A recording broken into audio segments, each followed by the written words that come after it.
Bonjour à toutes et à tous, bienvenue dans votre journal. Je vous propose de commencer cette édition en parlant éducation. Ce matin, plus de 1200 classes étaient fermées dans l'Académie de Nantes, c'est 8% de la totalité des classes.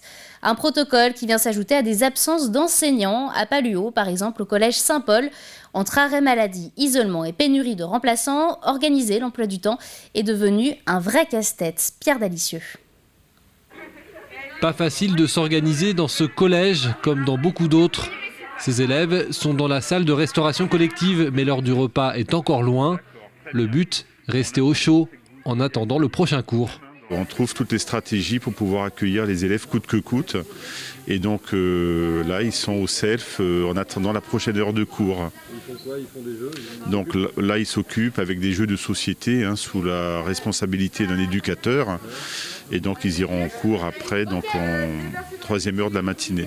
Aujourd'hui, 7 professeurs sont absents, alors il faut se creuser la tête et trouver des solutions, le tout sans remplaçant. Ce professeur d'histoire géo prend au pied levé cette autre classe, une situation qui n'est pas bonne pour l'apprentissage. Aujourd'hui, il doit y avoir une douzaine d'absents, c'est à peu près ça. Donc hier, c'était à peu près pareil. Et la difficulté, c'est que c'est jamais les mêmes élèves. C'est-à-dire que depuis 3 semaines, certains ont été malades pendant une dizaine de jours, sont revenus. Et puis les autres tombent malades à leur tour. Et puis donc c'est très difficile de faire un suivi pédagogique actuellement. Enfin, on s'adapte. Même constat à la vie scolaire, ici le téléphone ne cesse de sonner et la journée entière tourne autour du virus. Pas le temps de s'occuper des affaires courantes. Il faut gérer tous les positifs et puis surtout tous les cas contacts. Faire les courriers de l'ARS, faire les bons pour les autotests. On fait ça toute la journée maintenant. Du matin au soir, je ne fais plus rien d'autre. Donc les absences des élèves et puis les absences des professeurs aussi qui sont pas mal contaminés. Je suis là le matin à 7h30 et je suis là jusqu'à 18h30 tous les jours. Voilà. Et je gère que ça, je ne fais plus rien d'autre. Le planning change sans arrêt. Un véritable casse-tête pour les équipes qui attendent les vacances avec impatience. Ah oui, il faut que ça s'arrête, oui. Heureusement qu'il ne reste plus qu'une semaine là, avant les vacances. Et puis j'espère que tout le monde va pouvoir se reposer et qu'à la reprise, tout ira mieux. Depuis début janvier, dans cet établissement qui compte 430 élèves, 140 ont été absents à cause du Covid. Toujours à propos de jeunesse, aujourd'hui s'ouvre au Sable d'Olonne un centre de dépistage salivaire dédié aux enfants âgés de moins de 12 ans. Il devrait leur permettre de ne pas avoir à faire de tests nasopharyngés, jugés parfois désagréables pour les plus jeunes. Pour s'y rendre, il suffit de prendre rendez-vous sur la plateforme Doctolib. Les résultats sont disponibles 15 heures après le prélèvement. Dans le reste de l'actualité, nouvelle mobilisation des professions du médico-social. Demain, place Napoléon à La Roche-sur-Yon. Le médico-social qui regroupe un large panel de secteurs, de la protection de l'enfance à l'aide aux personnes en situation de handicap. Ces professionnels demandent notamment une revalorisation de leur salaire et de meilleures conditions de travail.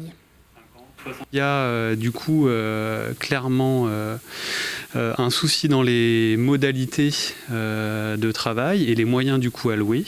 Mais il y a aussi un souci de reconnaissance salariale. C'est qu'aujourd'hui, on a clairement un secteur dans lequel il est de plus en plus difficile de recruter des personnes, compte tenu des bas salaires et aussi des responsabilités qui augmentent et d'une situation sociale en France qui se dégrade. Et puisque nous parlons de mobilisation, samedi à La Roche-sur-Yon, une centaine de personnes se sont rassemblées devant la grille de la préfecture.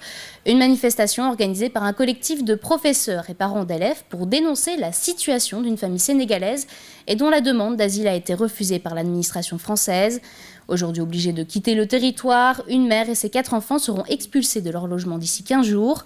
Le collectif souhaite récolter des fonds pour les aider à se reloger. Parmi les 4 enfants, Mamed Diarra, en terminale au lycée Rosa Parks à La Roche-sur-Yon. Nous avons recueilli son témoignage.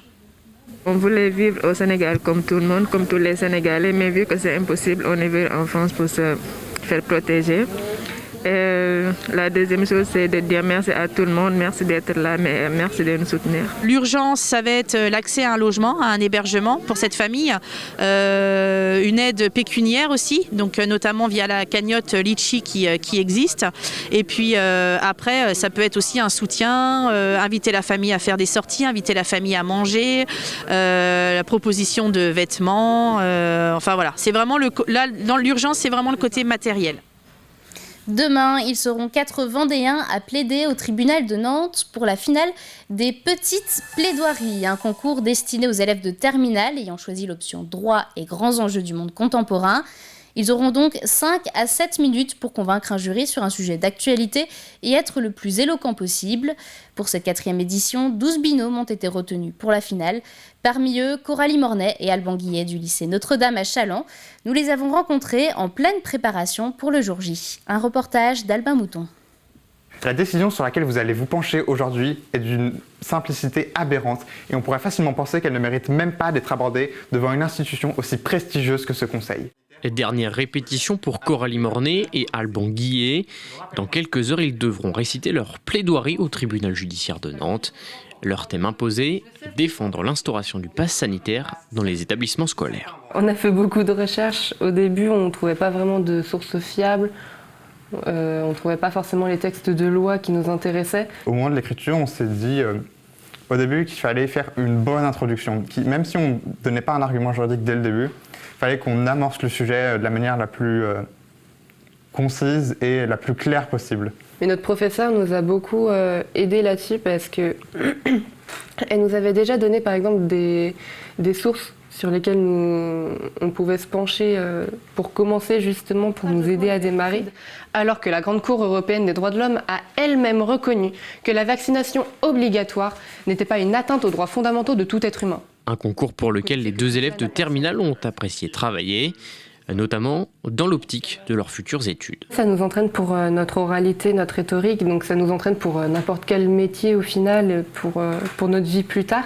C'est une expérience qu'on ne vit pas forcément et qu'on ne vit pas tous les jours. En plus, là on est dans les 12 finalistes, donc on aura une attestation en fait, attestant justement de ça.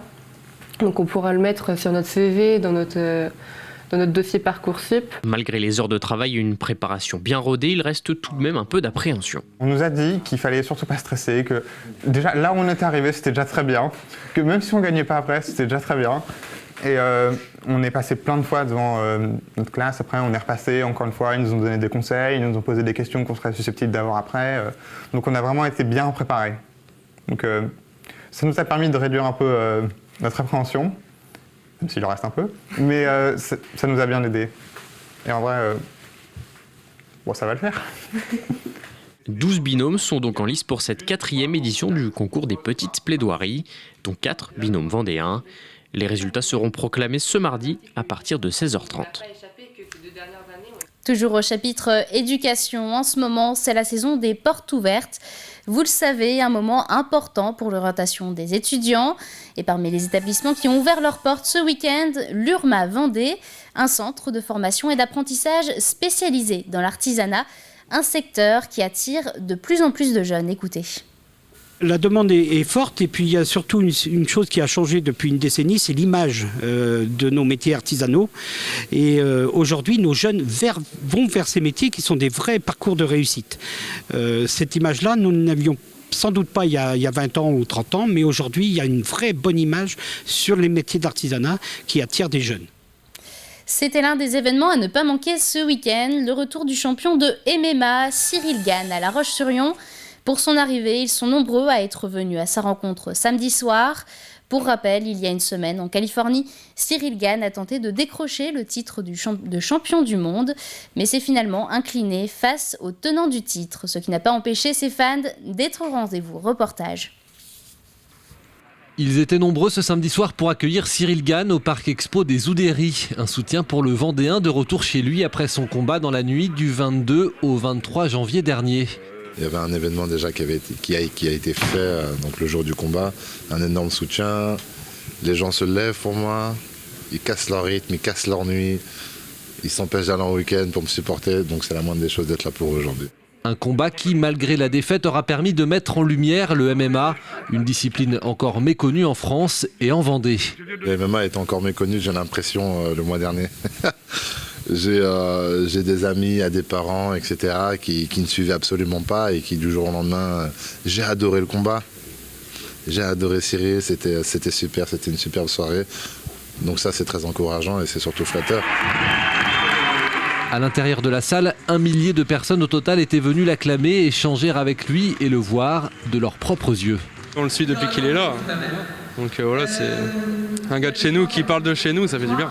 Ça pourrait être mon pote, quoi. Il est super cool, ça se voit, il est facile. J'ai pratiqué de la boxe thaïlandaise pendant 3 ans. Et puis j'ai toujours voulu le rencontrer. C'était un peu une idole pour moi. Ouais. Puis de le voir en vrai, ça fait un peu bizarre.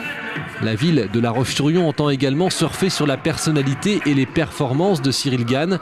Des projets pourraient voir le jour dans le futur. Il est ambassadeur de la ville, mais je pense qu'il va être aussi ambassadeur de la MMA. Et étant donné que La Roche-sur-Yon, c'est sa ville de naissance, c'est là où il a fait du sport, on travaille déjà, oui, effectivement, sur des projets à moyen terme. Pourquoi pas sur déjà une section qui devrait avoir lieu au mois de septembre avec le club de boxe. Et puis après, le reste, c'est bien sûr travailler avec Cyril sur un projet de salle MMA et qui soit bien sûr l'ambassadeur de MMA à La Roche-sur-Yon. À 31 ans, Cyril Gane devrait encore faire se lever les foules grâce à ses performances en MMA. En 11 combats depuis ses débuts dans la discipline, le Vendéen s'est imposé à 10 reprises pour une seule défaite en finale du championnat du monde face à Francis Ngannou. Nous terminons ce journal avec ces images de handball. La Roche-sur-Yon, équipe féminine de National 1, recevait Mios Biganos, un match très disputé tout au long de la première mi-temps. Malheureusement, la fin de partie a tourné en faveur des Girondines. Score final 21-26. C'est la fin de cette édition. Merci de nous avoir suivis. Rendez-vous demain matin pour la matinale de 7 à 9h avec Caroline Tronche. Bonne soirée à tous.